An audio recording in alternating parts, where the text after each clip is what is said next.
380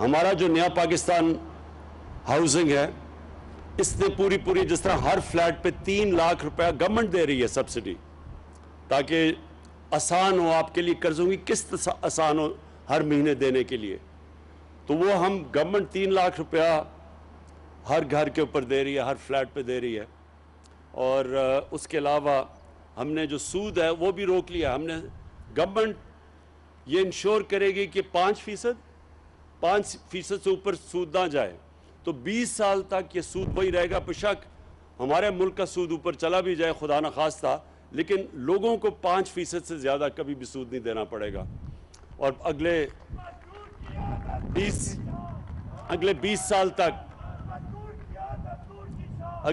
سال تک آپ کے پاس موقع ہوگا آہستہ یہ قرضوں کی قسطیں دینے کا۔ اور یہ آج آغاز ہے، 1500 فلیٹس، اب اگلے فیز میں پھر سے 1500 فلیٹس اور پھر پشاور میں اور ساری جگہ کام شروع ہو گیا۔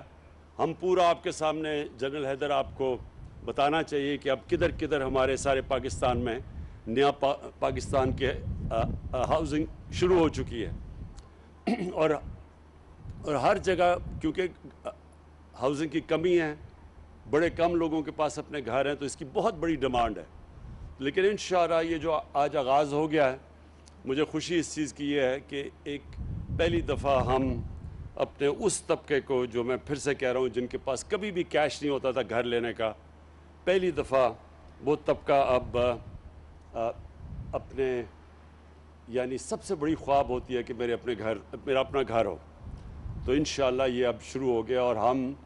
آپ کو میں یقین دلاتا ہوں کہ جیسے جیسے حکومت کے پاس ہماری آمدنی بڑھتی جائے گی، ہم اور زیادہ پیسہ لگاتے رہیں گے اس ہاؤسنگ کے اوپر، ہم اور زیادہ موقع دیں گے کہ ہمارے وہ لوگ تنخواہ دار محنت کش لوگ وہ ان کے لیے آسان ہو اپنا گھر خریدنے کے لیے۔ اور یہ موقع یہ میں پھر سے سمجھا دوں، یہ شروع میں زلفی نے کہا کہ ہم گھر بانٹ رہے ہیں، کوئی بھی دنیا کی حکومت، ہم تو چھوڑیں جو امیر ترین ملک بھی ہیں وہ بھی کوئی گھر بانٹ نہیں سکتا، لیکن ہم آپ کے لیے آسانیاں یہ پیدا کر رہے ہیں کہ آسان جو کرائے آپ دیتے ہیں اسی کرائے کی جگہ آپ قسطیں دیں گے، اور آپ کا گھر وہ 20 سال تک آپ قسطیں دیتے جائیں، لیکن گھر آپ کا اپنا ہو جاتا ہے۔ میں آخر میں جو ہم نے ملک میں جو کنسٹرکشن انڈسٹری کی مدد کی ہے، یہ پہلی دفعہ پاکستان میں کنسٹرکشن انڈسٹری کے لیے ہم نے آسانیاں پیدا کی ہیں۔ یہ خود ہر ہفتے میں میٹنگ لیتا ہوں اس کی کنسٹرکشن کی۔ آج پاکستان میں اس کے باوجود کہ کرونا کی وجہ سے ساری دنیا متاثر ہوئی، ساری دنیا کے اندر ان کی معیشت کو نقصان پہنچا،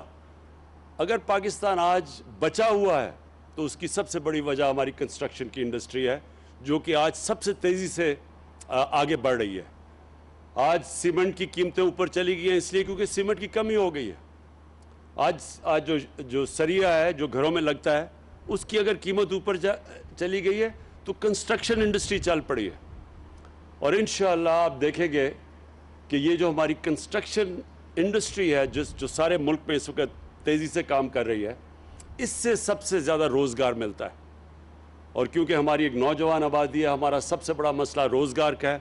اس سے روزگار بھی ملے گا، اور اس سے پھر ملک کی دولت میں اضافہ ہوگا، ویلتھ کریشن۔ جب دولت میں اضافہ ہوگا ہی تو ہمارے میں وہ کیپیسٹی، قوت بڑھے گی جو اس ملک کے اوپر قرضے چڑھے ہوئے ہیں ان کی قسطیں واپس کرنے پہ۔ تو یہ کنسٹرکشن انڈسٹری انشاءاللہ ایک ایسا سیکٹر ہے جو اکیلا ہی پاکستان کی معیشت کو بھی اٹھا سکتا ہے، لوگوں کو روزگار بھی دے سکتا ہے، اور ہمارے ملک میں دولت میں اضافہ کر سکتا ہے، تاکہ ہمارے اوپر جو چڑھے ہوئے ہیں قرضے، ان قرضوں کو ہم واپس کرنا شروع کریں۔ بہت بہت شکریہ۔